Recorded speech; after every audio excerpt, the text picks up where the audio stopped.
perbahasan peringkat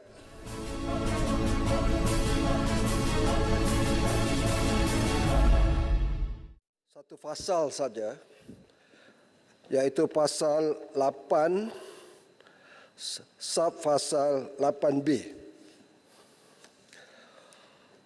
Pada masa sekarang, sebelum pindaan ini diluluskan, Menteri boleh menamatkan atau menggantung perlantikan mana-mana pengarah bagi lembaga pengarah Suruhanjaya menurut sebab. Maknanya sekarang, sebelum pindaan ini, Menteri boleh tamatkan pelantikan mana-mana pengarah dengan ada sebab. Tetapi kalau rang undang-undang ini diluluskan bersama-sama dengan subsection 8B ini, bermakna Menteri diberi kuasa untuk batalkan pelantikan mana-mana pengarah Suruhanjaya ini tanpa perlu memberi apa-apa sebab. Yang ini yang saya terkilat, saya tak berapa setuju. Negara kita mengamalkan prinsip pengasingan kuasa, doctrine separation of power.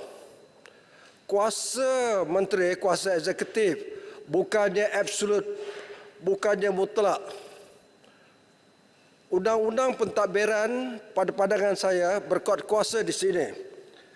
Kalau subsection 8B ini diluluskan, ini bercanggah dengan natural justice, keadilan asasi.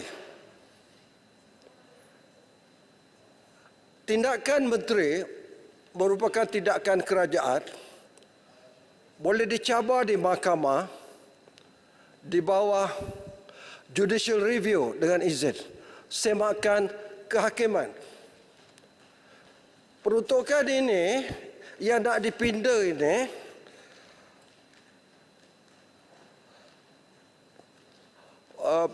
saya lihat nak cakap diktator itu keterlaluan lah. Tetapi pada tahun 2007, di mana akta ini digubal, Parlimen ini juga yang telah memperuntukkan dengan elok, kalau menteri nak tamatkan pengarah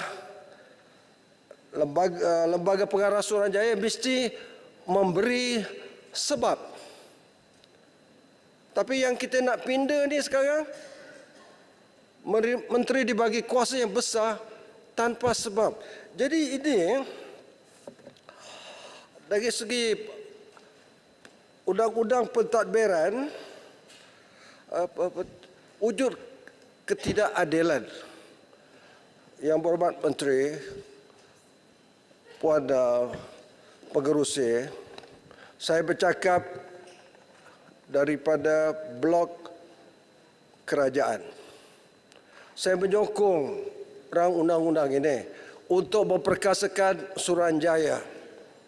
Tetapi tak bolehlah kita bagi kuasa menteri yang terlalu luas, dan ini bercanggah dengan prinsip perlembagaan negara yang menjamin bahawa pengarah yang dilantik untuk menduduki Suruhanjaya ini bukan sebarang-sebarang orang. Sedangkan pekerja di Kelang, kalau nak dibuang kerja oleh majikan, kalau pembuangan itu mestilah adil, mesti dibagi sebab mengapa dia dibuang kerja. Takkanlah pengarah lembaga Suruhanjaya koperasi ini boleh ditamatkan begitu saja. Ini tidak betul dari segi hubungan antara majikan dengan pekerja kalau dalam Suruhanjaya ini, iaitu sekurang-kurangnya kalau dikekalkan peruntukan yang ada dalam akta ibu ni, dah cantik dah. Parlimen ini telah menggubal undang-undang yang elok sebelum ini. Jadi mengapa perlu dipindah? Kalau pengarah itu dibagi tahu sebab mengapa dia digantung jawatannya, dia ada hak untuk membuat rayuan. Dan undang-undang pentadbiran membenarkan setiap keputusan kerajaan termasuk menteri, bangsa boleh merayu. Ini berlaku di dalam hubungan pekerjaan, sama ada di sektor awam ataupun pekerjaan. Saya bercakap ini dari segi pengalaman saya dalam berkaitan dengan sedikit sebanyak undang-undang ini. Jadi yang berhormat Menteri, maknanya kalau boleh subfasal 8B ini kita kekalkanlah peruntukan yang ada, iaitu kalau menteri nak tamatkan jawatan pengarah lembaga pengarah Suruhanjaya itu mesti dibagikan sebab. Ada pepatah Melayu menyatakan benda yang dah elok tu biarlah elok. Maknanya jangan kita rosakkan. Jadi undang-undang di peruntukan yang ada itu mana yang baik itu dikekalkan. Dan akhirnya saya sebut yang berhormat Menteri bahawa saya ini ada kaitannya dengan apa yang disebut prinsip madani. Prinsip madani menegaskan kepada konsep ihsan, compassion dan adil. Dan saya menyokong prinsip madani ini dan bukan sokongan yang retorik kosong. Ini prinsip yang baik yang nak diamalkan oleh kerajaan sekarang ini, dan saya lihat subsection pasal 8B ini bercanggah dengan prinsip-prinsip ihsan, keadilan dan beri peluang untuk buat rayuan. Itu saja, Puan Pengerusi. Terima kasih.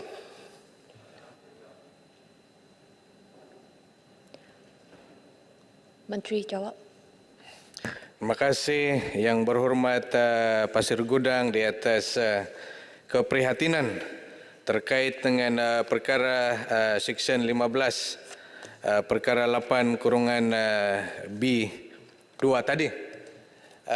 Pertamanya, kalau kita lihat secara positif pula, barangkali provisi ini memberi peringatan kepada ahli lembaga yang dilantik oleh menteri itu untuk berfungsi ataupun menjalankan amanah dengan lebih cekap, dengan lebih efisien, supaya tidak ada sebab untuk dia ditarik balik pelantikannya. Pada saya, kalau kita lihat dari sudut positifnya, karena menteri boleh dibenarkan untuk membatalkan pelantikan tanpa memberi sebab. Itu yang saya cakap tadi. Kalau dilihat dari segi positifnya, ia memberi message kepada sesiapa saja yang dilantik untuk buat yang terbaik.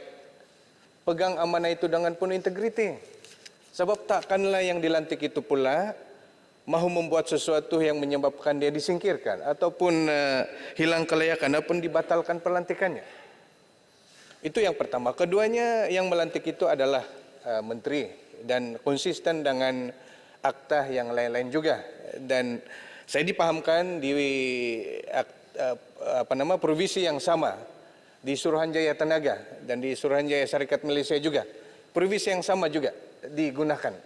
Tetapi kita tidak dan belum pernah melihat provisi ini digunakan oleh mana-mana menteri. Cuma pada pandangan saya, pada pandangan kementerian, dia memberi peringatan supaya apabila dilantik oleh menteri itu, dilantik oleh kerajaan, maka laksanakanlah tanggung jawab. Itu pun dalam konsep madani juga, adil.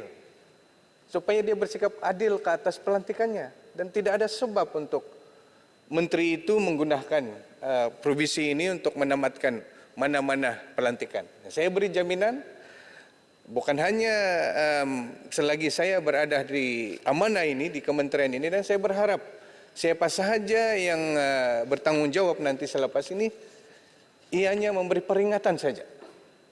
Pada saya itu adil dan seimbang kepada pihak yang melantik, pihak yang dilantik, supaya kita sama-sama buat yang terbaik. Dan Dewan ini, kitalah yang melihat sama ada provisi ini nanti disalahgunakan ataupun digunakan dengan baik untuk membuat pelantikan yang boleh dibanggakan oleh Dewan ini.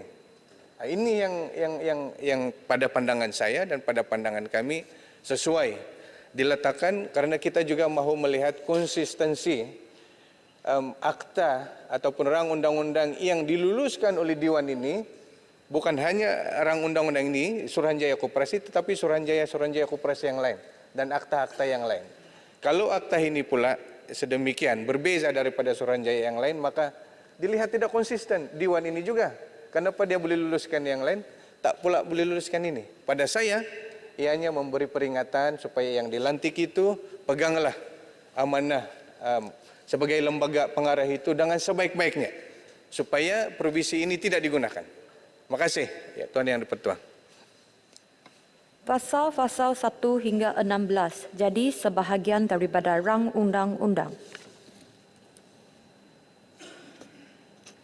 Tuan Pengerusi, saya mohon mencadangkan iaitu rang undang-undang ini dimaklumkan kepada majlis sekarang. Ahli-ahli yang berhormat, masalahnya ialah bahawa rang undang-undang ini dimaklumkan kepada majlis sekarang. Ahli-ahli yang bersetuju kata bersetuju, yang tidak bersetuju kata tidak.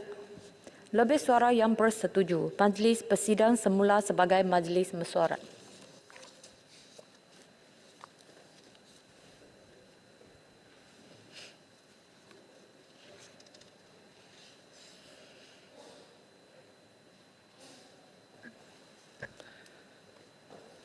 Tuan Yang di-Pertua, saya mohon memaklumkan bahawa suatu akta untuk memindah Akta Suruhanjaya Koperasi Malaysia 2007 telah ditimbangkan dalam jawatan kuasa dan telah dipersetujukan tanpa pindaan. Saya mencadangkan iaitu rang undang-undang ini dibacakan kali ketiga dan diluluskan sekarang. Ada sesiapa yang menyokong? Saya mohon menyokong. Masalahnya ialah bahawa rang undang-undang ini dibacakan kali yang ketiga dan diluluskan sekarang. Ahli-ahli yang bersetuju kata bersetuju. Yang tidak bersetuju kata tidak. Lebih suara yang bersetuju, rang undang-undang ini dibacakan kali yang ketiga sekarang. Rang undang-undang bernama Suatu Akta untuk memindah Akta Suruhanjaya Koperasi Malaysia 2007. Yang berhormat Menteri Kesihatan akan mencadangkan usul di bawah Peraturan Masyarakat 27.3 mengenai kertas putih pengurusan perolehan vaksin COVID-19.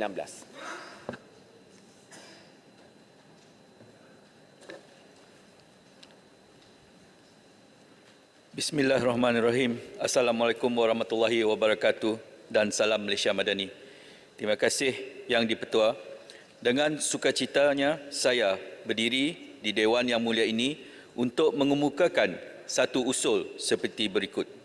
Bahawa Dewan ini mengambil maklum bahawa perolehan vaksin COVID-19 dilaksanakan atas persetujuan Mesyuarat Jemaah Menteri melalui penubuhan Jawatan Kuasa Khas Jaminan Akses Bekalan Vaksin COVID-19 JKJF yang dipengerusikan bersama oleh Yang Berhormat Menteri Kesihatan dan Yang Berhormat Menteri Sains, Teknologi dan Inovasi, dan diberi kuasa untuk berunding menandatangani perjanjian pembelian serta membuat perolehan vaksin COVID-19. Bahawa Dewan ini mengambil maklum bahawa perjanjian yang ditandatangani telah melalui proses semakan dan nasihat daripada Jabatan Peguam Negara bagi memastikan bekalan vaksin COVID-19 dapat diperoleh dengan segera, selamat dan teratur mengikut prosedur operasi standard perolehan vaksin COVID-19 yang dibangunkan hasil konsultasi Kementerian Kesihatan bersama bahagian perolehan kerajaan dan pejabat belanjawan negara Kementerian Kewangan. Bahawa Kementerian Kesihatan antara lain telah melaksanakan intervensi kesihatan awam yang tidak melibatkan bahan farmaseutical atau non-pharmaceutical intervention (NPI) serta turut melaksanakan pemberian vaksinasi COVID-19 melalui program imunisasi COVID-19 kebangsaan (PICK) bagi mengekang penularan jangkitan COVID-19 dalam kalangan masyarakat Malaysia. Bahawa Dewan ini menyedari bahawa program vaksinasi yang dilaksanakan telah berjaya mengawal penularan COVID-19, mencegah komplikasi yang teruk termasuk kemasukan ke hospital seterusnya membawa kematian. Langkah-langkah kawalan dan pencegahan bukan farmaseutical dan vaksinasi ini telah berjaya melandaikan keluk pandemik COVID-19 negara dan seterusnya memulihkan beban kesihatan awam negara. Bahawa Dewan ini mengesahkan perolehan vaksin COVID-19 yang telah dilaksanakan pada tahun 2020 hingga tahun 2023 dan hala tuju kerajaan seterusnya seperti dinyatakan dalam Kertas Perintah 28 tahun 2023 iaitu Kertas Putih Pengurusan Perolehan Vaksin COVID-19.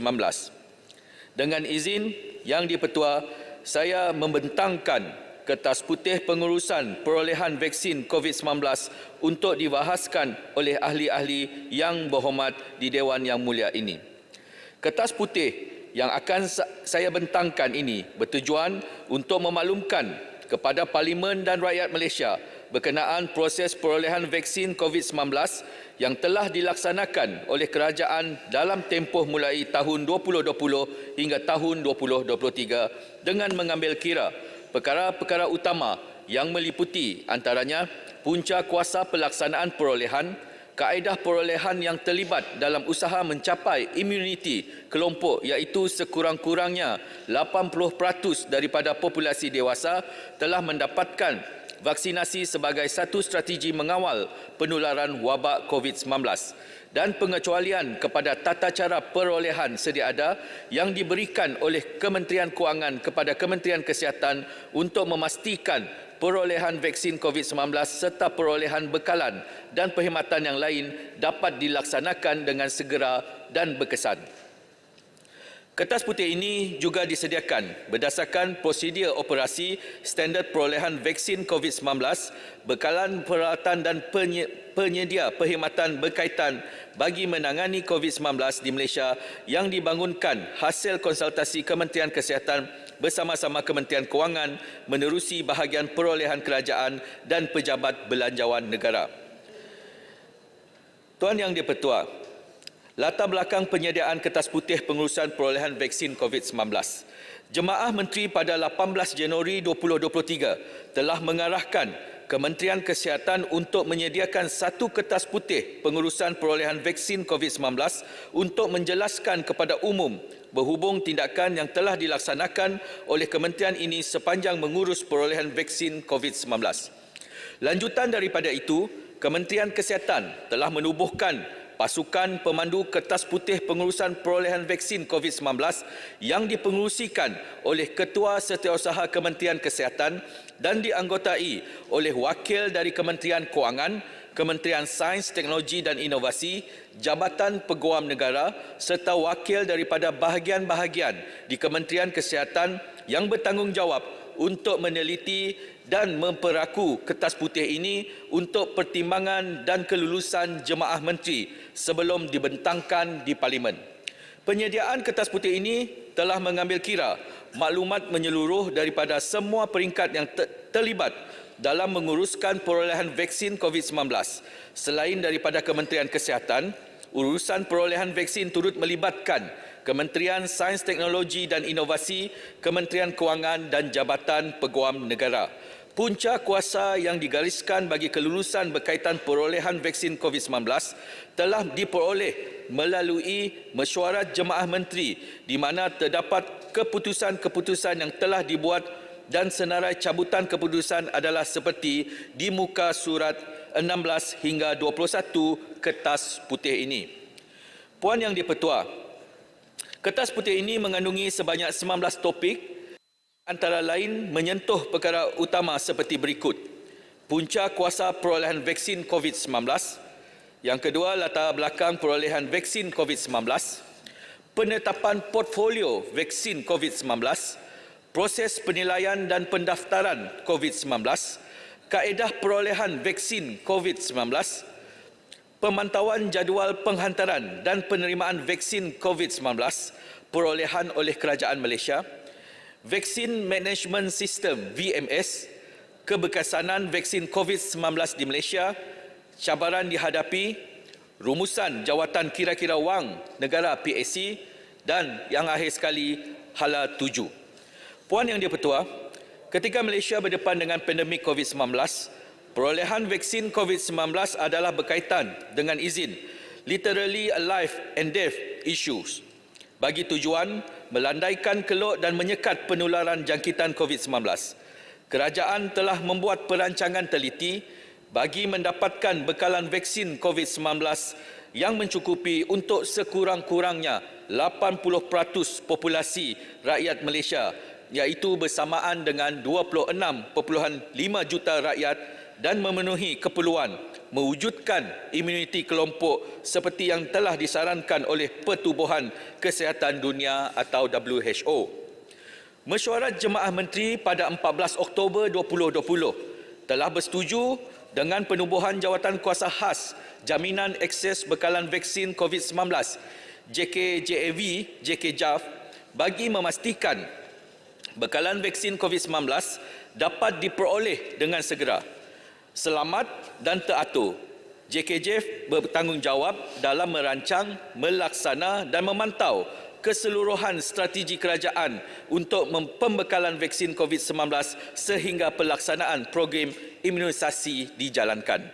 Untuk makluman Dewan Yang Mulia, Malaysia telah menggunakan pendekatan pelbagai hala dengan izin multi-pronged strategi dalam perolehan vaksin COVID-19 kerana pada ketika itu tiada mana-mana syarikat pembekal yang boleh membekal vaksin yang mencukupi untuk 100% keperluan Malaysia. Malah penyertaan Malaysia dalam fasilitis COVID-19 Vaksin Global Access COVAX yang diselia oleh WHO juga telah menunjukkan usaha dan komitmen negara ini untuk memperolehi 10% vaksin COVID-19 bagi keperluan vaksinasi rakyat Malaysia.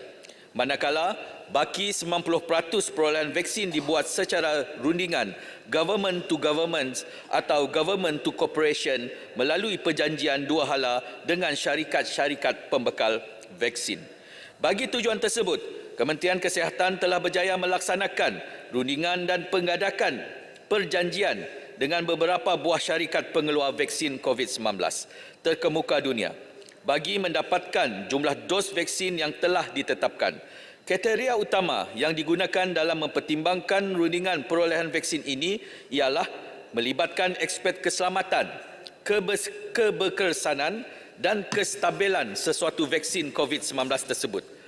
Pada saat genting tersebut, keutamaan dan fokus kerajaan adalah untuk membuat keputusan dan menyegerakan proses perolehan vaksin COVID-19 kerana setiap nyawa rakyat adalah berharga. Jemaah Menteri pada 18 Disember 2020 telah bersetuju agar YB Menteri Kesihatan dan YB Menteri Sains, Teknologi dan Inovasi diberi kuasa untuk berunding menandatangani perjanjian pembelian serta membuat perolehan vaksin COVID-19 tanpa perlu merujuk kepada Jemaah Menteri atau Kementerian Kewangan untuk kelulusan tertakluk kepada beberapa syarat, iaitu terdapat wakil Kementerian Kesihatan dalam rundingan perolehan vaksin dan yang kedua, urusan tanda tangan kontrak mewakili Kerajaan Malaysia adalah tertakluk kepada Akta Kontrak Kerajaan 1949. Tindakan yang dilaksanakan oleh JKJAV adalah berdasarkan kepada kelulusan yang diperolehi daripada Jemaah Menteri, antaranya ialah mempertimbangkan cadangan perolehan vaksin mengikut keperluan kuantiti dos bagi setiap portfolio vaksin berdasarkan show daripada Jawatan Kuasa Kerja Polisi Vaksinasi Kebangsaan dan pemilihan calon vaksin yang bersesuaian bagi tujuan pemberian vaksinasi COVID-19 melalui program imunisasi COVID-19 Kebangsaan PIK. Puan Yang di-Pertua, program imunisasi COVID-19 Kebangsaan PICK Jika kita imbas kembali, WHO pada 30 Januari 2020 telah mengisytiharkan wabak novel coronavirus yang merebak dari negara Republik Rakyat China sebagai kecemasan kesihatan awam dengan kebimbangan antarabangsa, Public Health Emergency of International Concern, PHEIC. Coronavirus ini adalah sejenis virus yang boleh menyebabkan jangkitan saluran pernafasan. Terdapat beberapa jenis coronavirus seperti dengan izin Severe Acute Respiratory Syndrome Coronavirus SARS dan Middle East Respiratory Syndrome Related Coronavirus MERS-CoV. Coronavirus terbaru SARS-CoV-2 yang ditemui di China adalah coronavirus 2019 ataupun COVID-19. Jangkitan COVID-19 boleh menyebabkan spektrum gejala daripada selsema biasa kepada radang paru-paru yang teruk. WHO pada 11 Mac 2020 telah mengisytiharkan wabak novel coronavirus COVID-19 sebagai pandemik global. Pada peringkat permulaan pandemik COVID-19, tiada perawatan khusus tersedia untuk COVID-19. Para saintis di seluruh dunia bekerja keras untuk membangunkan vaksin dan rawatan baru bagi menentang penyakit ini. Ketika itu, kerajaan telah mengambil tindakan serius dengan menguatkuasakan Perintah Kawalan Pergerakan PKP untuk membendung penularan COVID-19 dalam negara. Saya juga suka memaklumkan kepada Dewan Yang Mulia ini bahawa penetapan unjuran keperluan perolehan kuantiti dos vaksin COVID-19 adalah berdasarkan kepada batas imuniti berkelompok. Batas ini dikira berdasarkan kepada formula yang digunakan secara universal iaitu 1:1 per R0 di mana R0 RO untuk jangkitan COVID-19 pada ketika itu adalah pada nilai 2.5. Berdasarkan kepada pengiraan awal dan indikasi penggunaan vaksin COVID-19 yang hanya terhad kepada penduduk dewasa berumur 18 tahun ke atas sahaja, maka sasaran vaksinasi adalah melibatkan 20 juta orang ataupun 80% populasi penduduk dewasa dan vaksinasi ini perlu disegerakan untuk membantu Malaysia mencapai sasaran imuniti kelompok. Walau bagaimanapun, apabila varian Delta mula menular dan menjadi dominan pada bulan Jun 2021, maka kadar jangkitan telah meningkat lebih tinggi sehingga 6 ke 8 kali ganda berbanding varian COVID yang asal. Malah, jangkitan varian Delta telah menyebabkan tempoh masa jangkitan yang lebih panjang iaitu sehingga 21 hari. Berdasarkan kepada analisis situasi semasa, termasuk penilaian risiko serta unjuran kes dan kematian, konsep imuniti kelompok tidak lagi boleh diguna pakai. Sehubungan itu, kerajaan menerusi JKJAV telah bersetuju agar PIK diteruskan supaya seramai mungkin penduduk dapat diberikan vaksin COVID-19 bagi melindungi diri daripada jangkitan teruk. Secara keseluruhannya, proses perolehan vaksin COVID-19 ini telah berjaya membantu mempercepatkan program vaksinasi COVID-19 sehingga mencapai tahap imuniti kelompok lebih awal iaitu pada September tahun 2021 berbanding sasaran awal iaitu Februari 2022. Walau bagaimanapun, kerajaan menghadapi kesukaran untuk memuktamadkan rundingan dengan syarikat pembekal vaksin COVID-19 yang terlibat kerana pembekal yang sangat terhad dan pada masa yang sama terdapat permintaan yang sangat tinggi daripada semua negara yang lain untuk mendapatkan bekalan vaksin COVID-19 segera mungkin. Demi menjamin Malaysia mendapat akses kepada bekalan dengan pantas, kerajaan terpaksa membuat keputusan dasar untuk memuktamadkan rundingan dengan pihak pembekal walaupun syarat perjanjian lebih memihak kepada pihak syarikat. PICK pada awalnya telah menetapkan sasaran melalui pengiraan secara konvensional iaitu secara 80% vaksinasi ke atas populasi dewasa bagi mencapai imuniti kelompok. Namun, penularan varian Delta serta Omicron telah mengubah keadaan tersebut di mana liputan vaksinasi telah diperluaskan dengan mengubah strategi untuk memberikan vaksin kepada seramai mungkin penduduk Malaysia serta memasukkan golongan-golongan baru berdasarkan data seperti kanak-kanak dan juga memberi dos penggalak booster dose untuk golongan tertentu.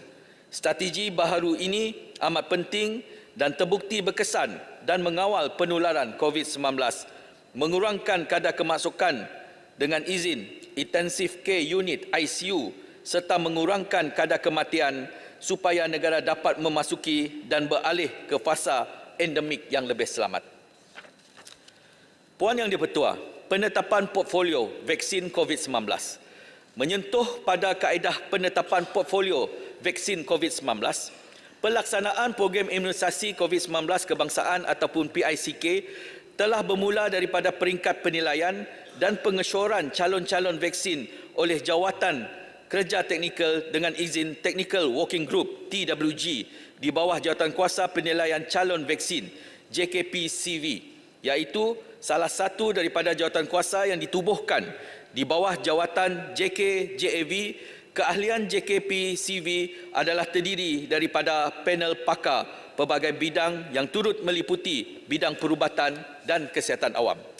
Data-data calon vaksin telah diteliti oleh JKJAV sebelum sebarang rundingan dilaksanakan dengan syarikat pembekal vaksin, manakala hasil rundingan perolehan kemudiannya akan dilaporkan dalam mesyuarat JKJAV sebelum dimuktamadkan di peringkat lembaga perolehan Kementerian Kesihatan.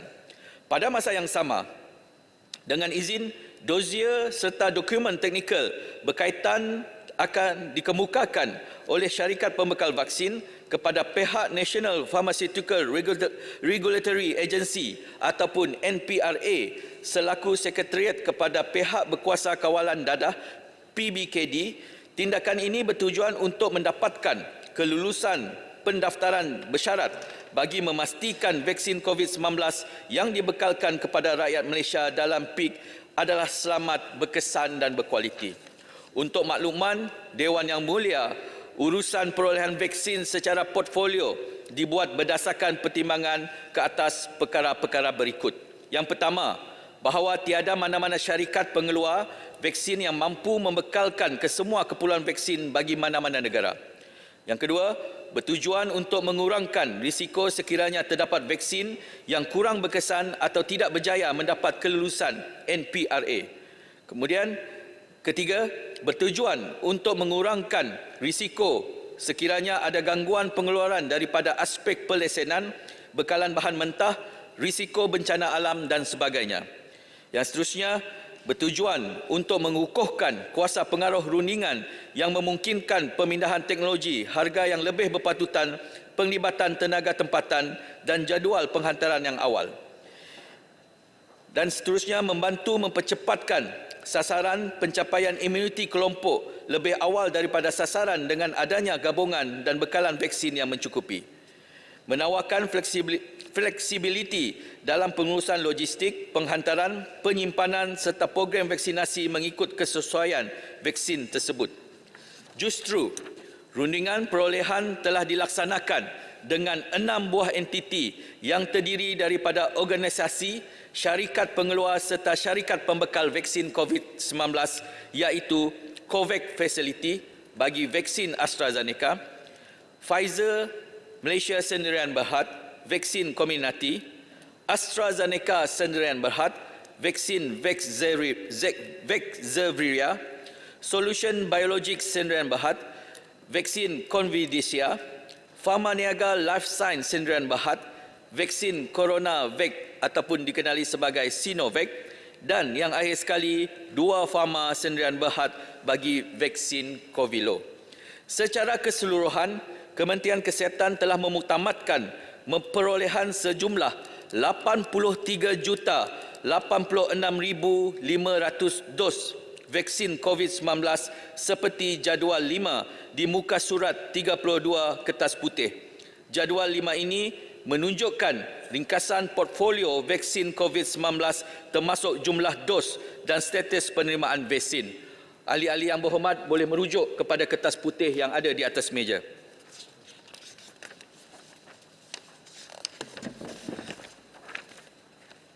Puan Yang di-Pertua, berkenaan tentang kaedah perolehan. Seiring dengan usaha kerajaan untuk mengekang penularan COVID-19, Semua proses dan kaedah perolehan vaksin COVID-19 turut dipastikan mematuhi peraturan dan tata cara kewangan serta perolehan kerajaan yang berkuat kuasa. Kementerian Kesihatan juga bertanggungjawab dalam memastikan semua urusan termasuk pengecualian yang terlibat sepanjang mengurus perolehan vaksin ini telah mendapat kelulusan dan berpandukan punca kuasa yang diberikan. Sebagaimana yang saya nyatakan di awal pembentangan tadi, Mesyuarat Jemaah Menteri pada 14 Oktober 2020 telah bersetuju dengan pendekatan untuk mendapatkan jaminan akses bekalan vaksin COVID-19 bagi Malaysia, dan tindakan ini telah dilaksanakan melalui pendekatan multilateral menerusi penyertaan Malaysia dalam fasilitis COVID-19 Vaksin Global Access iaitu COVAX dan perbincangan bilateral government to government. Hal ini bagi memastikan bekalan vaksin yang diperolehi dapat menampung kadar liputan imunisasi yang disasarkan bagi mencapai imuniti kelompok. Selaras dengan pendekatan multi-strategi dalam perolehan bekalan vaksin COVID-19, Kementerian Kewangan pada 23 November 2020 telah meluluskan prosedur operasi standard perolehan vaksin COVID-19, bekalan peralatan dan penyedia perkhidmatan berkaitan bagi menangani COVID-19 di Malaysia seperti berikut. Yang pertama, rundingan terus. Yang kedua, tender terbuka. Dan yang ketiga, sebut harga tanpa had nilai. Bagi perolehan vaksin COVID-19, kaedah perolehan yang digunakan adalah secara rundingan terus, bertujuan untuk mempercepatkan proses perolehan serta memastikan kaedah perolehan adalah bersesuaian dengan kehendak semasa agar vaksin COVID-19 dapat diperolehi oleh Malaysia dengan selamat, berkesan dan berkualiti. Bagi perolehan logistik vaksin COVID-19, perolehan dilaksanakan secara rundingan terus atau sebut harga tanpa had nilai.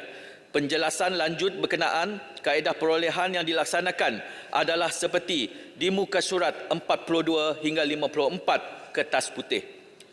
Puan Yang di-Pertua, berkenaan tentang klausa kerahsiaan, ingin saya tekankan di sini bahawa kerajaan Malaysia adalah terikat dengan klausa kerahsiaan yang telah ditetapkan bagi syarikat pengeluar vaksin COVID-19.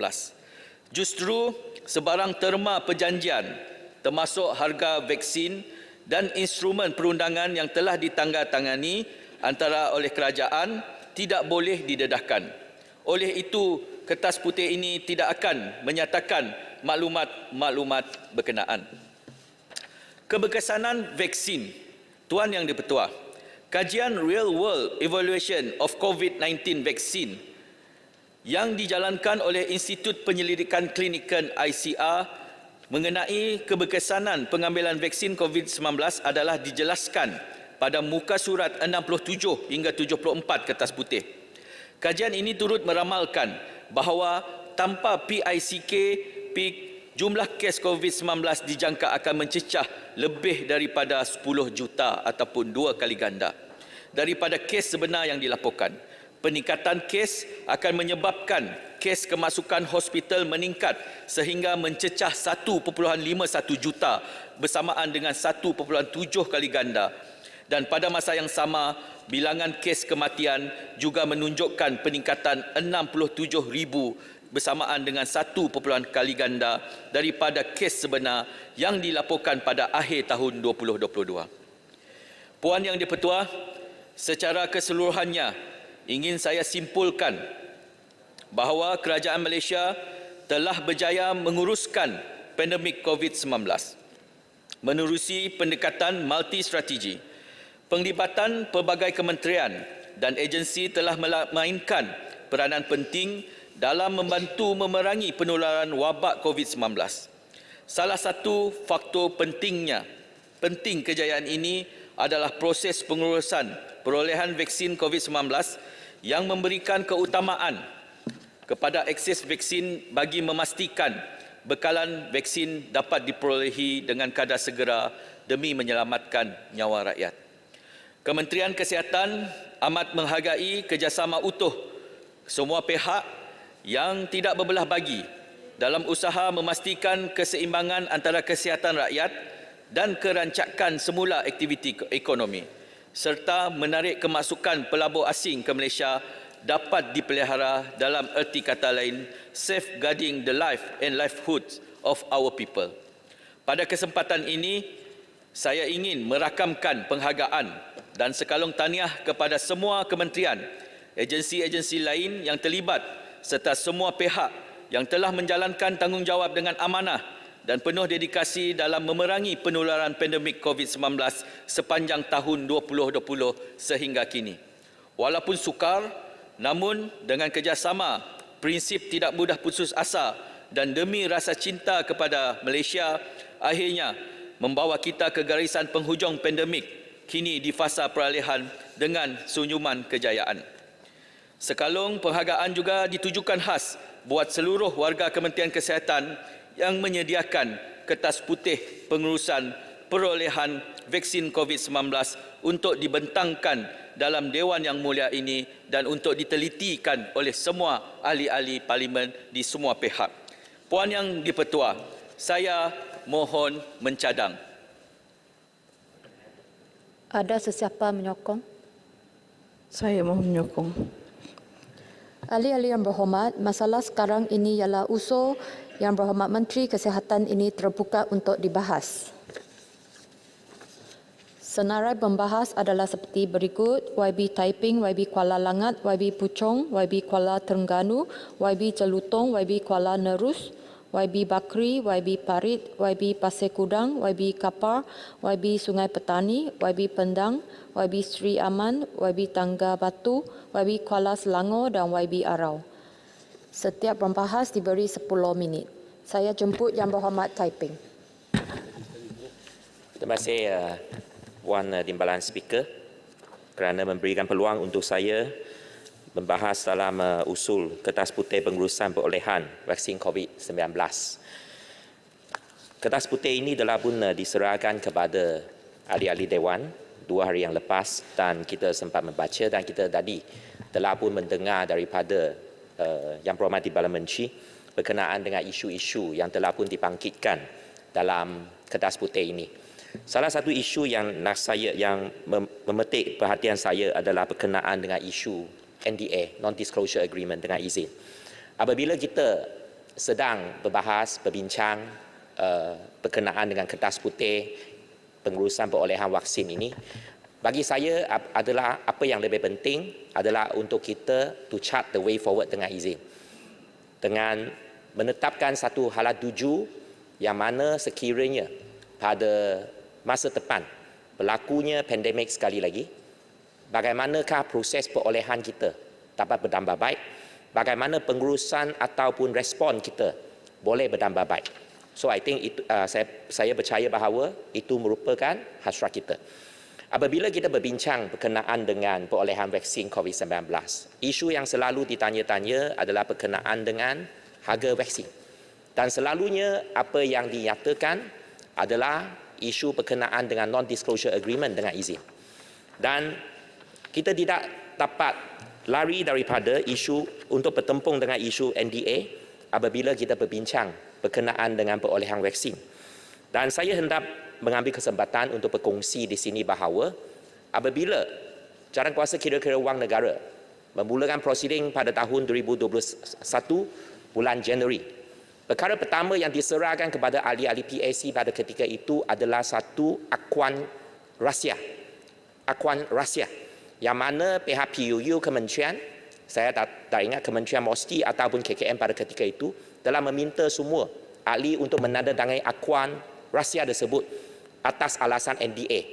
Pada masa itu, Jawatankuasa membuat satu keputusan supaya tidak menandatangani akuan rahsia tersebut. Kerana kita tahu bahawa sekiranya PAC subjek ataupun tertakluk kepada akuan rahsia tersebut, ia akan menjadikan kerja ataupun usaha PAC dalam siasatan itu terpantut dan tergendala. Dan masa itu tidak ada akuan rahsia ditandatangani. Tetapi poin yang saya nak bangkit di sini adalah apabila kita bertepan dengan isu NDA seperti dalam kontrak dengan pengeluar vaksin, apa yang penting untuk masa depan adalah kerajaan haruslah menjamin bahawa klausa-klausa NDA tidak akan digunakan untuk mematahkan ataupun menafikan hak rakyat untuk mengetahui. Itu amat penting. Apabila saya boleh bersetuju bahawa ada klausa NDA dalam kontrak, maka mungkin kita tidak dapat dihebarkan kepada luar, tetapi kita tidak boleh mengekang wakil rakyat, penggubah undang-undang ataupun jawatan kuasa yang bertanggungjawab untuk menyiasat daripada mengetahui apakah harga itu. Dan kita hendak pada masa yang akan datang, apabila kita menandatangani apa-apa perjanjian, perlulah pihak kerajaan mengambil iktibar bahawa klausa NDA ini tidak seharusnya dijadikan satu faktor ataupun satu alasan untuk kita tidak memberitahu kepada rakyat apa yang transparan dengan izin. Dan kita harus berhati-hati dengan klausa NDA yang ada. Walaupun dengan klausa NDA yang ada, komitmen yang diberikan dalam PAC yang lepas adalah berkenaan dengan minta celahan. Nanti belum habis lagi. Habis tak ya telah dah. Tak apa. This is my floor. Dan berkenaan dengan NDA, apa yang kita mampu untuk buat dalam laporan PAC adalah kita mendapat komitmen daripada kementerian untuk supaya PAC boleh membandingkan harga dan memberikan komen kita. Dan komen kita salah satunya adalah berkenaan dengan perolehan Sinovac. Yang mana sekiranya kita nampak pada bulan April, Mei, Jun 2021 ada kelewatan dari segi penghantaran oleh Pharma Niaga berkenaan dengan vaksin Sinovac. Dan pada masa itu apa yang kita dapat tahu bahawa walaupun kelewatan itu datang daripada Pharma Niaga ataupun pembekal vaksin, apa yang berlaku adalah kerajaan terpaksa membayar satu premium, satu harga yang lebih tinggi, lebih kurang 16.78% sehingga 18.12% untuk pembelian vaksin Sinovac. Dan sampai sekarang kita tak nampak ada apa-apa penjelasan berkenaan dengan kenaikan harga ini. Dan saya meminta supaya pihak Timbalan Menteri untuk memberikan satu jawapan. Bagaimana kita boleh menjustifikasikan kenaikan harga tersebut apabila kesilapan ataupun kelewatan itu adalah daripada pembekal vaksin itu sendiri. Isu nombor 3, Puan Speaker, berkenaan dengan vaksin Sinovac juga. Kita tahu bahawa menjelang bulan 7 dan bulan 8 tahun 2021, kerajaan telah membenarkan supaya vaksin Sinovac dijual dalam private vaccine market dengan izin. Masa itu kita ada bentang dalam parlimen, harga yang dijual oleh pihak Sinovac adalah sebanyak RM350 untuk 2 dos. Dan itu merupakan satu beban yang tinggi apabila kita menyatakan berkenaan dengan kepentingan vaksin dalam menyelamatkan nyawa orang, dan apabila mereka yang tidak dapat menunggu untuk vaksin appointment mereka memilih untuk membeli vaksin, mengambil vaksin dalam private vaccine market, apa yang berlaku adalah satu kos sebanyak RM350 diletakkan. Dan pada masa itu saya dengan rakan-rakan saya yang lain dalam dewan ini juga ada menyeru supaya satu harga ceiling ditetapkan untuk private vaccine market. Tetapi harga ceiling itu tidak ditetapkan sehinggalah akhir tahun 2021, yang mana pada masa itu ramai ataupun majoriti rakyat Malaysia telah pun menerima vaksin dan permintaannya telah pun menjadi begitu rendah. Dan itu merupakan sesuatu yang kita perlu mengambil iktibar bahawa apabila kita hendak membantu rakyat, biarlah kita membuat keputusan yang pantas, membuat keputusan yang baik. Dan pada masa itu apa yang keputusan yang baik pada ketika itu adalah untuk menetapkan harga vaksin, harga ceiling vaksin supaya rakyat tidak dipaksa untuk membeli vaksin dengan harga yang tinggi. Dan yang akhir sekali, pada hari semalam saya juga bangkitkan berkenaan dengan isu MySejahtera. Aplikasi MySejahtera ini pada mula-mula MCO kita tahu bahawa ia ditawarkan kepada kerajaan melalui satu CSR, Corporate Social Responsibility dengan izin. Dan selepas itu apabila ramai dalam daftar dan aplikasi ini digunakan untuk program PIK, maka pada ketika itu banyak modul telah pun ditambah dan sampailah ia menjadi satu aplikasi yang tidak boleh diasingkan daripada kehidupan rakyat jelata. Dan pada hari ini kita dengar dalam Dewan ini bahawa aplikasi ini telah pun menjadi satu aplikasi yang begitu kuat, begitu penting, yang mana kita boleh buat appointment untuk medical, kita boleh masukkan medical record kita dan sebagainya. Pada hari semalam, saya bertanya kepada Yang Berhormat Timbalan Menteri berkenaan dengan apakah kos yang sedang dibayar oleh kerajaan, dan bagi saya apabila kerajaan pada tahun 2020 memberikan kontrak ini, apa yang saya boleh rumuskan adalah tidak ada kontrak pada masa itu, tidak ada punca kuasa pada masa itu, dan perolehan tersebut tidak mematuhi tata cara perolehan pada masa itu. Apabila kita nak minta ada kontrak ke tidak? Tidak. Ada minit ke tidak? Tidak.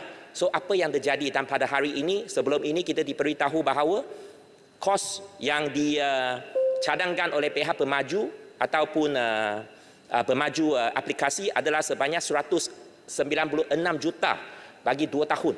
Dan berapakah jumlah wang yang dibayar dan apakah remedial action dengan izin daripada kerajaan untuk memastikan bahawa tidak ada kontrak akan diberikan oleh kerajaan atas nama CSR dan kepentingan rakyat adalah haruslah dijaga. So ini yang saya nyatakan bahawa bagaimana kita harus mengambil iktibar daripada kertas putih pengurusan perolehan vaksin yang dibentangkan pada hari ini apabila kita menghadapi mungkin suatu pandemik yang akan datang pada bila-bila masa. Dan dengan itu saya berharap bahawa pihak kementerian dalam isu MySejahtera boleh memberikan suatu emphasize dengan izin yang penting supaya kita boleh menjamin bahawa segala pemberian kontrak kepada mana-mana pemaju aplikasi ataupun mana-mana syarikat akan mematuhi tata cara kewangan yang sepatutnya. So dengan itu sekian daripada saya, terima kasih. Terima kasih Yang Berhormat Taiping. Ahli-ahli yang berhormat, sekarang ini di dalam Dewan adalah keberadaan 40 orang delegasi komuniti DUN Pasir Raja yang diketuai oleh Yang Berhormat Rashidah Ismail Adun Pasir Raja. Selamat datang. Yang Berhormat Speaker, Ahli Parlimen Tenggara daripada Tenggara Yang Berhormat Speaker. Okey. Selamat datang. Terima kasih. Sekarang saya menjemput Yang Berhormat Kuala Langat. Assalamualaikum warahmatullahi taala wabarakatuh dan salam sejahtera. Pertamanya saya ucapkan terima kasih kepada Puan Speaker yang memberikan kesempatan kepada saya untuk turut berbahas dalam usul kertas putih pengurusan perolehan vaksin COVID-19.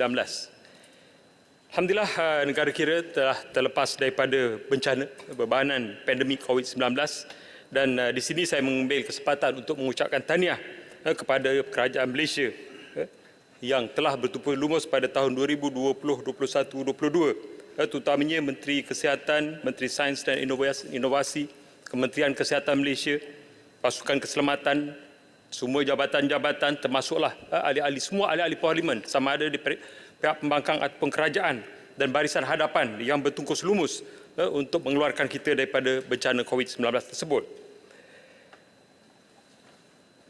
Dan kita sedia maklum bahawa Jawatankuasa Khas Jaminan Akses Bekalan vaksin COVID-19 JKJAV yang mana dipengurusan bersama oleh Menteri Kesihatan dan juga Menteri Sains dan Inovasi diberikan mandat ataupun kuasa untuk berunding, menandatangani perjanjian pembelian dan juga membuat perolehan vaksin COVID-19 mana yang telah dibentangkan oleh Timbalan Menteri Kesihatan tadi. Dan walaupun ianya telah berlalu, saya kira apa yang dibentangkan pada hari ini adalah bersifat akademik, tetapi yang penting adalah bagaimana mungkin untuk kita menghadapi di masa akan datang sebagai satu hal tuju untuk kita merancang sekiranya kita terbuka kepada permasalahan yang hampir ataupun mungkin sama seperti ini. Kejayaan Malaysia menghadapi wabak COVID-19 secara bersepadu yang saya kira diiktiraf oleh dunia dengan program-program yang telah kita lakukan, termasuklah program imunisasi COVID-19 kebangsaan PIK dapat melandaikan keluk pandemik COVID-19 dan seterusnya memulihkan beban kesihatan awam negara yang kita boleh katakan pada ketika itu kita hampir-hampir tumpas ataupun kita hampir-hampir dalam keadaan yang terlalu teruk, tetapi kita dapat melalui dengan jayanya sehingga pada hari ini. Dan sebenarnya kita sedia maklum sehingga 16 Februari 2023 kes lebih daripada 5 juta yang telah direkodkan, lebih daripada 800,000 kemasukan hospital dan kematian melebihi melebihi daripada 36,954 kematian yang berlaku di Malaysia. Pengalaman ini melumpuhkan perkhidmatan kesihatan kebangsaan. Kerajaan, saya mengharapkan supaya jangan lupa peranan bertungkuh lumus daripada semua bentuk tenaga kerja, termasuklah sukarelawan-sukarelawan yang telah bangun, dan kita harapkan ia dijadikan sebagai sebahagian daripada juga database, bagaimana sukarelawan-sukarelawan ini sebagai menghargai mereka, juga mungkin sebagai persiapan kita dalam menghadapi juga bencana-bencana yang akan berlaku seperti ini di masa akan datang. Sudah tentunya lah tenaga medik dan juga paramedik termasuk yang diambil secara berkhidmat secara kontrak.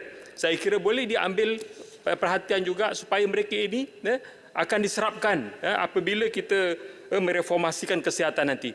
Banyak tenaga-tenaga paramedik yang terlibat secara kontrak, kemudian selepas kita selesai daripada menangani ini, mereka keluar dan mereka tidak tahu ke mana mereka akan pergi. Dan saya harapkan ini sebahagian daripada pertimbangan mereka. Saya juga mengucapkan terima kasih kepada Jawatankuasa Pilihan Khas Kira-Kira Wang Awam ataupun PAC yang telah memainkan peranan cukup besar, saya kira jasanya, dengan mengadakan 4 proceeding, dan mereka ini diberikan tanggungjawab untuk menilai, mengkaji perolehan vaksin dan juga harga yang berpatutan dan teliti perancangan pelaksanaan PIK, dan ianya menjadi rujukan bagaimana hala tuju ini akan dibangunkan selepas ini. Saya melihat kepada rumusan oleh Jawatankuasa PAC ini, dan saya melihat bahawa antara rumusannya adalah bagaimana urusan perolehan telah dilaksanakan dengan teratur mengikut tata cara kewangan yang dibenarkan oleh MOF. Walaupun apapun kaedahnya, dalam keadaan kita mungkin teraba-raba untuk menangani masalah COVID ini, tetapi akhirnya dengan usaha, dengan kekuatan kewangan yang kita ada, kita dapat menjalankan program PIK ini dan akhirnya kita berjaya pada hari ini.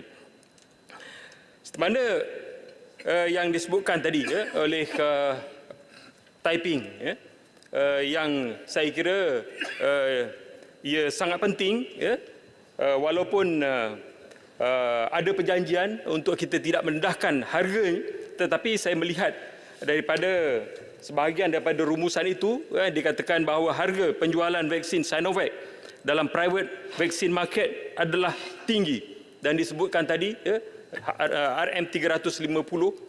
Saya kira kita tidak tahu sebenarnya berapa tingginya, mungkin boleh disebutkan dalam bentuk peratusan, berapa peratus lebih tinggi daripada harga asal ataupun secara umumnya begitu. Saya ingat ini adalah satu perkara juga yang perlu diambil perhatian dan sangat penting. Saya juga melihat adalah bagaimana pengajaran yang kita lalui ini kepada Malaysia untuk kita melihat bagaimana persiapan kita dalam di masa akan datang. Saya melihat bahawa semangat federalisme harus berlaku, kerjasama di antara kerajaan pusat dan juga kerajaan negeri. Khususnya kalau saya nak sebutkan di negeri Selangor sebagai sebuah negeri yang maju, yang mana juga kita banyak perbahaskan dalam sidang Dewan Undangan di peringkat negeri. Program imunisasi ini saya kira ianya seharusnya menjadi pengajaran kepada kita. Di masa akan datang harus ada kerjasama yang baik, harus ada kepersepaduan.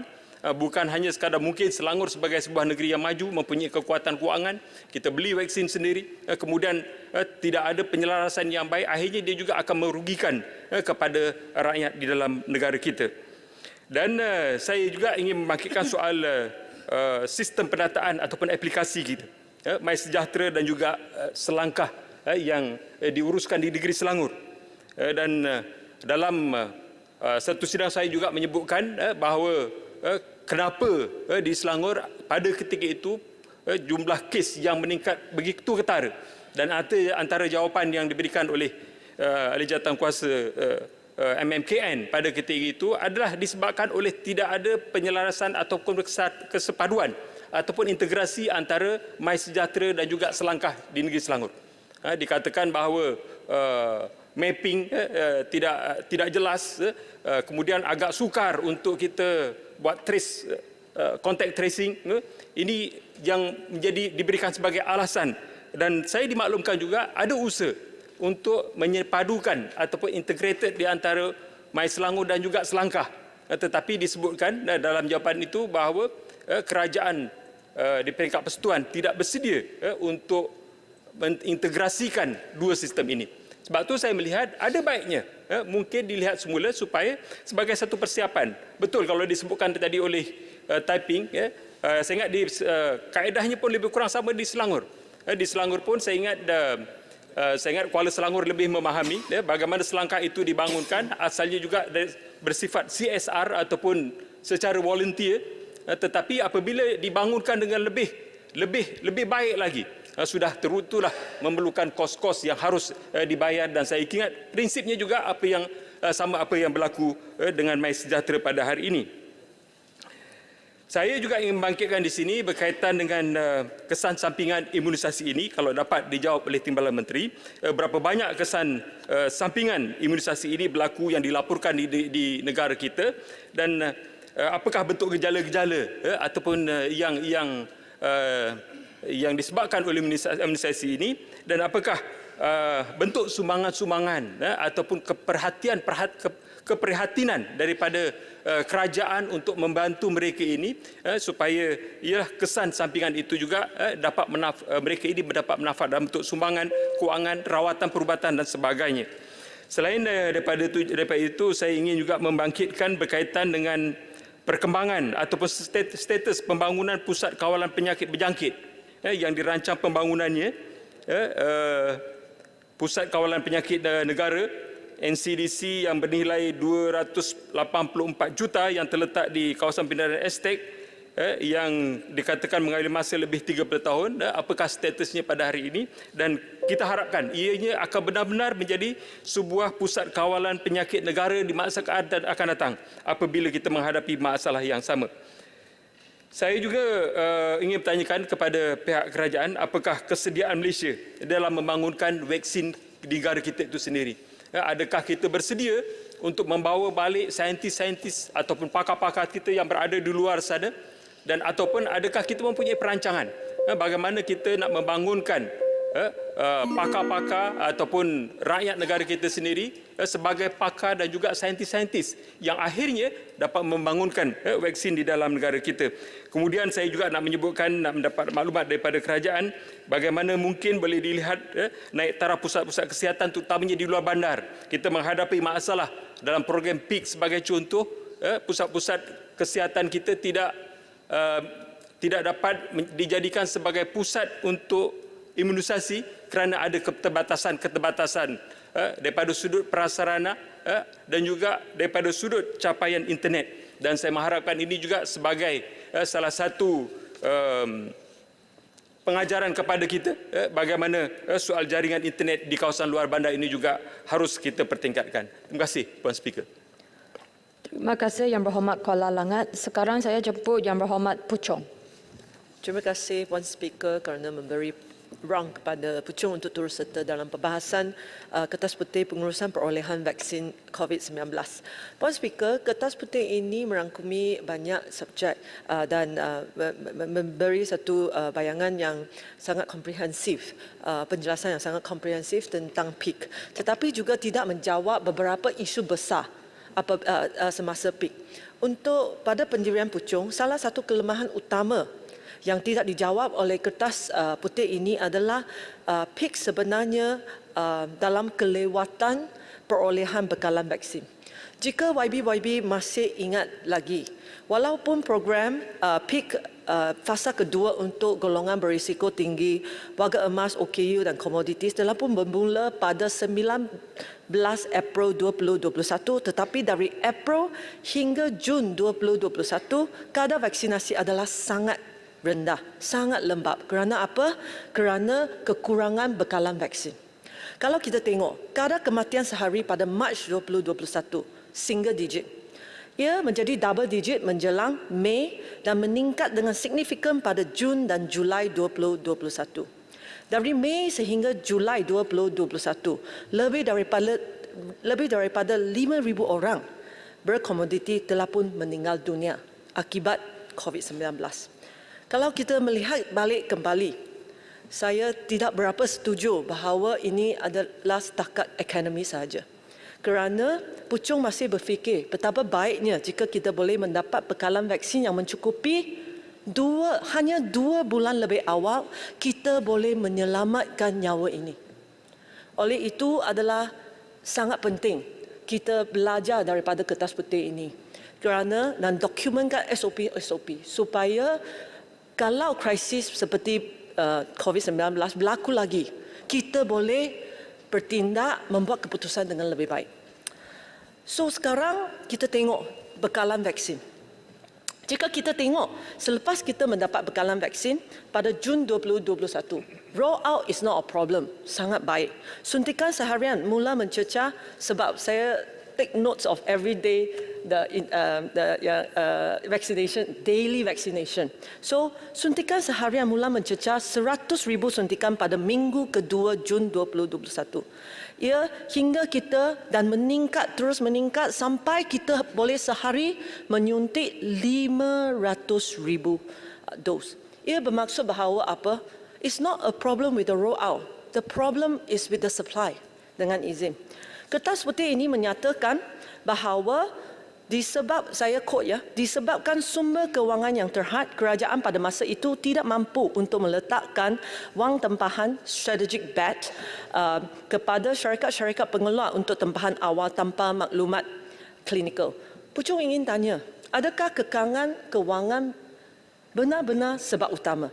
Jika kita tengok perjanjian pertama kerajaan Malaysia dengan Pfizer untuk 12.8 juta dos vaksin adalah ditandatangani pada 27 November 2020. Sebagai perbandingan, UK dan Amerika Syarikat menandatangani perjanjian pertama mereka dengan AZ pada Mei 2020, manakala Jepun menandatangani perjanjian pertama dengan Pfizer Julai 2020. Menjelang akhir September, Vietnam, Brazil, Kazakhstan, India, Nepal, Arab Saudi yang merupakan negara-negara membangun juga telah pun menandatangani perjanjian dengan beberapa pengeluar vaksin.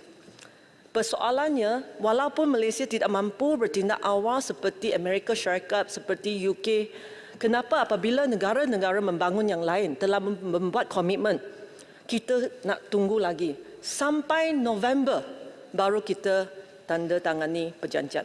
Kenapa kita tidak boleh bertindak dengan lebih awal? Sebagai contoh, walaupun selepas pengawal selia di UK, Amerika Syarikat, Kanada, Switzerland, Kesatuan Eropah dan Singapura serta COVAX telah pun meluluskan vaksin Pfizer pada bulan Disember 2020. NPRA Malaysia pada mulanya masih kata, pada masa itu saya masih ingat, sangat-sangat ingat. Masa itu NPRA kata apa? Perlu 90 hingga 120 hari untuk memutuskan sama ada untuk meluluskan vaksin Pfizer. Akhirnya kelulusan bersyarat diberikan sebab apa? Bantahan awam. Pada bulan Mac barulah 2 vaksin lagi, AZ dan Sinovac menerima kelulusan NPRA terhad. So, Puchong ingin tahu adakah SOP baru telah pun disediakan daripada pengalaman ini supaya vaksin baru bagi penyakit berjangkit yang berisiko menjadi pandemik ataupun epidemik boleh diluluskan dengan lebih cepat pada masa akan datang. Kalau tidak, kita akan ulang kesilapan sekali lagi dan nyawa akan terkorban.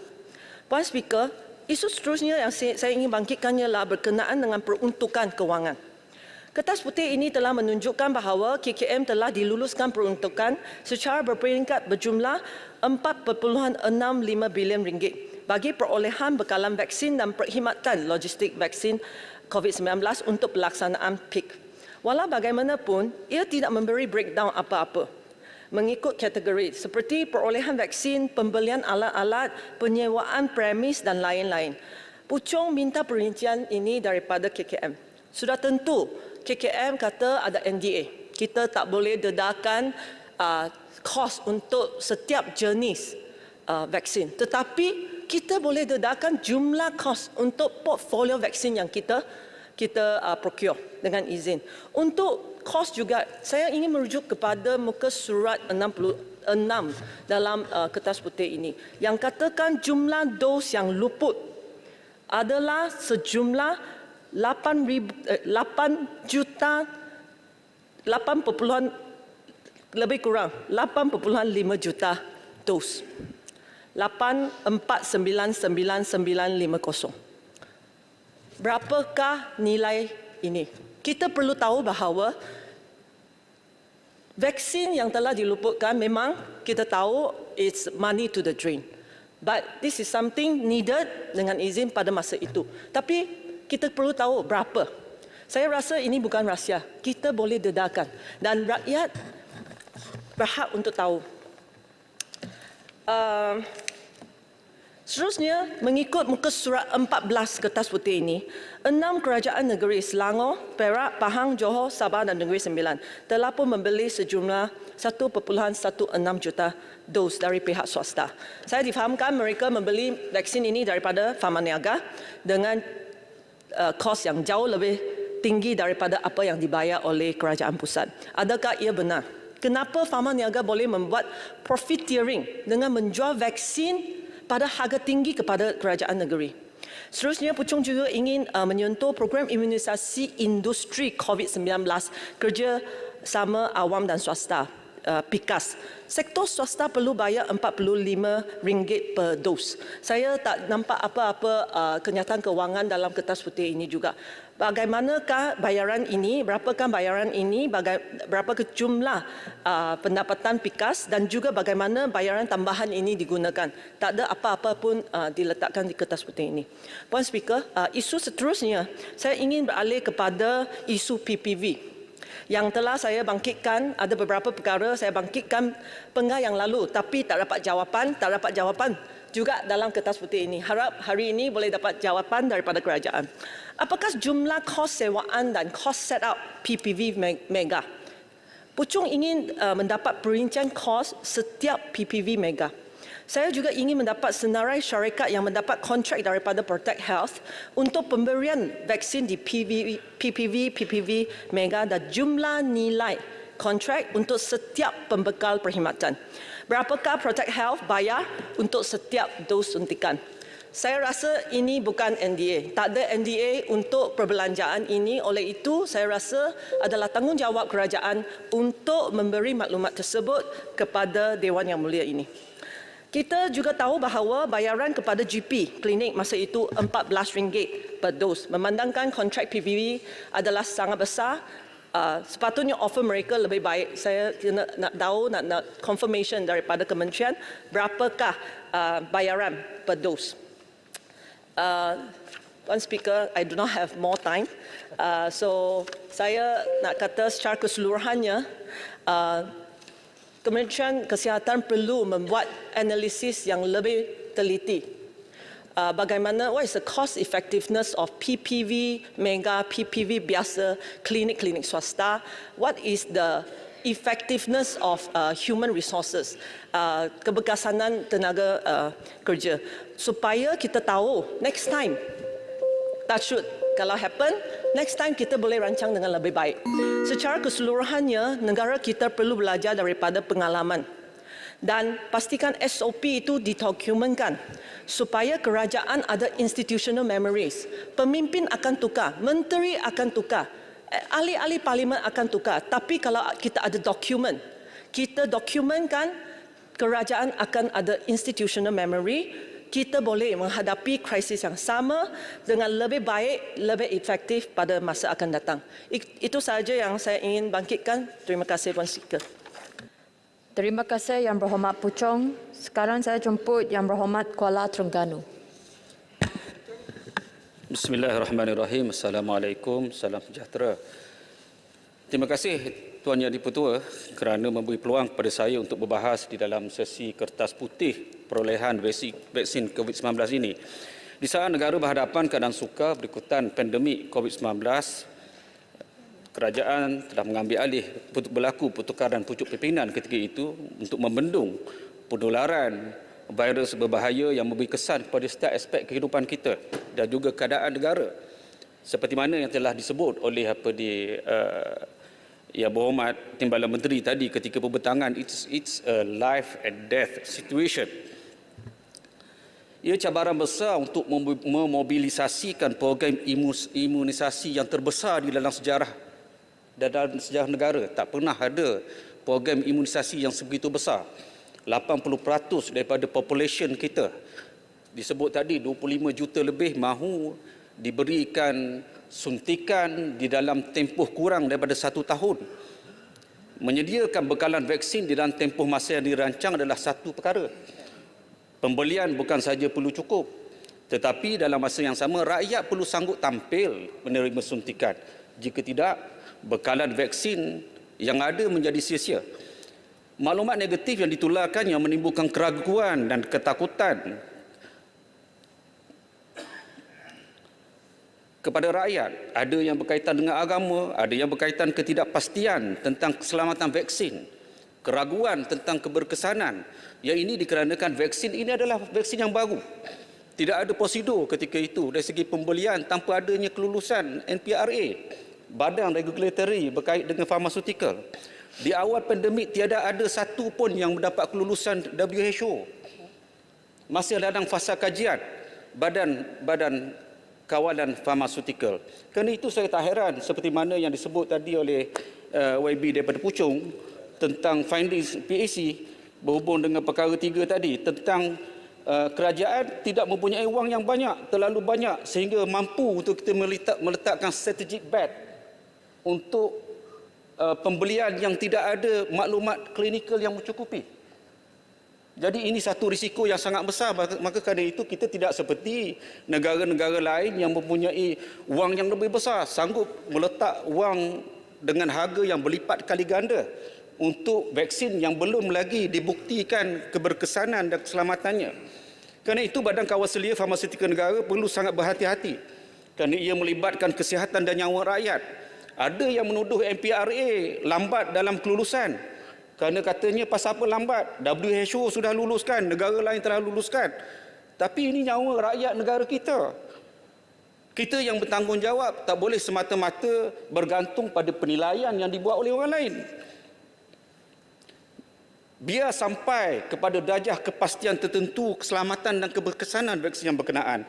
Kerajaan telah sehabis usaha memberi penerangan berhubung kebaikan dan keberkesanan vaksin COVID-19 sejak awal lagi, telah mengumpulkan segala mengemukakan bukti saintifik dan sebagainya untuk meyakinkan rakyat. Ketua Pembangkang sendiri ketika itu mendesak dipercepatkan pelbagai perkara supaya cepat dapat vaksin ini.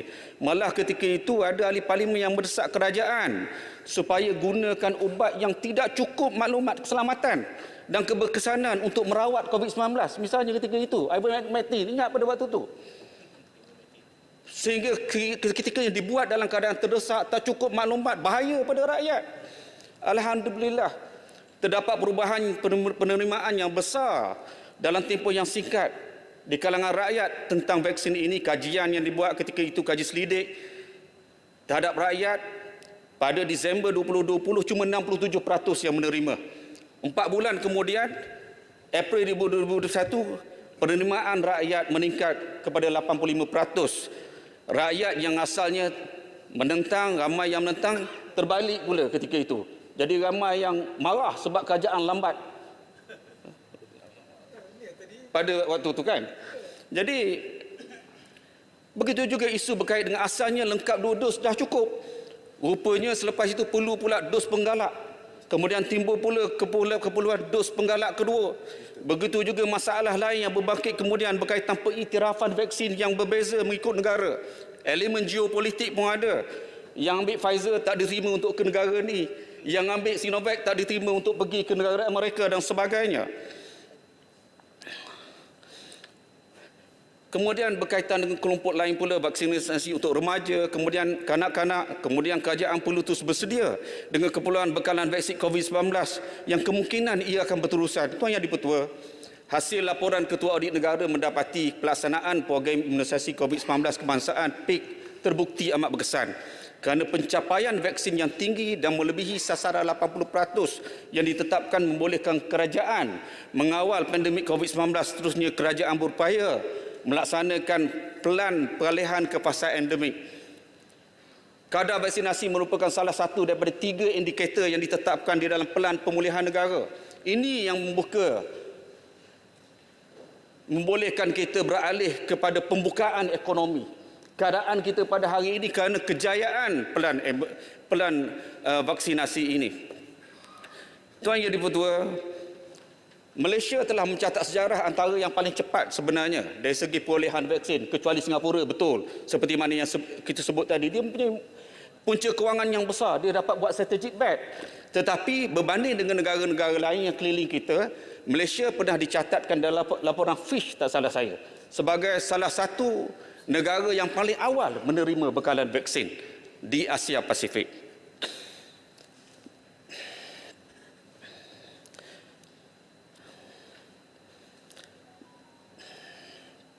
Berhubung dakwaan yang amat berhormat Perdana Menteri mengenai perolehan vaksin COVID-19 yang pernah disebut tidak mengikut peraturan, seperti mana yang disebut tadi, ada keadaan-keadaan di mana kita semua tahu kita berhadapan dengan situasi yang baru, barangkali ada dan sebagainya, dan saya bersetuju ini akan menjadi rujukan kepada kita untuk di masa akan datang sekiranya kita berhadapan lagi dengan keadaan seperti ini. Tetapi menurut apa yang saya tahu, semua pembelian yang ditangani oleh Menteri Kesihatan tidak berlaku tanpa adanya persetujuan daripada peguam negara.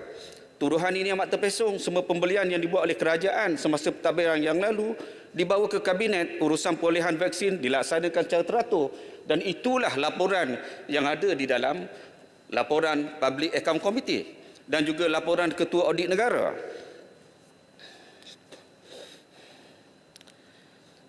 Antara faktor utama dalam kerjaan kita dalam melaksanakan program imunisasi COVID-19 kebangsaan adalah dengan adanya perolehan bekalan vaksin yang cepat. Pelbagai kaedah yang telah disetujui melalui mesyuarat Jemaah Menteri pada ketika itu, perbincangan bilateral, G2G untuk membuka peluang perolehan vaksin secara terus dan pendekatan multilateral menerusi penyertaan Malaysia di dalam COVID-19 vaksin Global Access COVAX. Hasil penyertaan di dalam COVAX ini telah memperuntukkan bekalan vaksin yang merangkumi 10% populasi. Selain daripada itu, kerajaan telah membuat perolehan secara terus dengan syarikat pengelola vaksin untuk mencapai kadar imuniti dengan lebih cepat. Hasil rundingan ini kita dapat baca kerajaan berjaya menambah tempahan vaksin Pfizer daripada 12.8 juta dos kepada 44.8 juta dos. Begitu jugalah bekalan vaksin yang lain, Sinovac dan sebagainya. Saya lihat kerajaan tidak meminggirkan mana-mana golongan di dalam memastikan mereka mendapat perlindungan. Dengan tanpa mengambil kira perbezaan politik, keutamaan diberi mengikut keperluan risiko dan sebagainya. Negeri Selangor mendapat lebih banyak bekalan dan dipercepatkan kerana penting diselesaikan masalah itu di mana tempat berkembangnya COVID ini dengan cepat. Begitu juga kawasan pedalaman, kawasan orang asal dan sebagainya malah dipertimbangkan dengan vaksin 1 dos ketika itu bagi membolehkan penerimaan ketika itu, memudahkan urusan logistik, tak perlu cocok 2 kali, pergi sekali selesai terus. Takut selepas cocok sekali, kali kedua datang dia orang tak nak dah kena cocok. Jadi ini adalah satu usaha yang terpuji yang telah dilaksanakan oleh kerajaan. Saya ingin mengambil peluang mengucapkan tahniah kepada semua pihak yang telah berusaha sehingga berjaya menyelamatkan negara kita. Pihak kerajaan dan semua pihak frontliners dan sebagainya. Berhubung dengan harga pembelian vaksin Sinovac finish product yang lebih tinggi berbanding dengan harga asal, antaranya akibat kelewatan fama niaga di dalam penghantaran bulan April, Mei dan Jun 2021,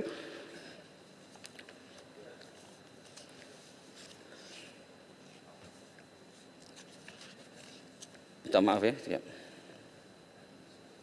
Saya ingin menyebut sikit satu lagi berkaitan dengan prosiding PAC. Saya rasa apa yang lupa disebut tadi, sebenarnya di dalam prosiding pertama lagi, PAC telah dibekalkan dengan harga lengkap setiap harga vaksin yang dibeli. Cumanya dikarenakan oleh adanya NDA ketika itu, ia tidak boleh dibuka keluar. Jadi saya bimbang apa yang disebut tadi seolah-olah kementerian kerajaan tidak pernah membekalkan harga lengkap setiap harga vaksin ini. Itu telah dibekalkan pada PAC dan PAC tahu perkara ini. Jadi saya perlu sebut di sini. Jadi saya rasa kerajaan cukup telus ketika itu di dalam melaksanakan proses perolehan vaksin, dan saya berterima kasih di atas kertas putih ini. Semoga apa saja kritikan show yang ada dalam ini akan menjadi panduan kita untuk di masa akan datang. Terima kasih. Terima kasih Yang Berhormat Kuala Terengganu. Sekarang saya jemput Yang Berhormat Jelutong. Terima kasih Timbalan Speaker di atas peluang yang telah diberikan. Saya juga ingin turut serta membahaskan kertas putih yang telah dibentangkan oleh Timbalan Menteri Kesihatan. Pada masa yang sama, menggunakan kesempatan ini untuk mengucapkan penghargaan kepada semua yang terlibat ketika negara kita menghadapi wabak COVID-19. Saya terpanggil untuk sekali lagi mengucapkan terima kasih kepada pihak kerajaan ketika itu di sebelah sana sekarang, ada di sebelah sini juga yang dalam kerajaan, kepada semua doktor yang terlibat, sukarelawan, kepada penjawat-penjawat awam yang telah turut serta. Bersama-sama kita telah berjaya membawa negara kita keluar daripada musibah yang melanda negara kita. Saya membahaskan kertas putih ini dengan memohon sikap keterbukaan kepada semua pihak di sebelah sana dan di sebelah sini.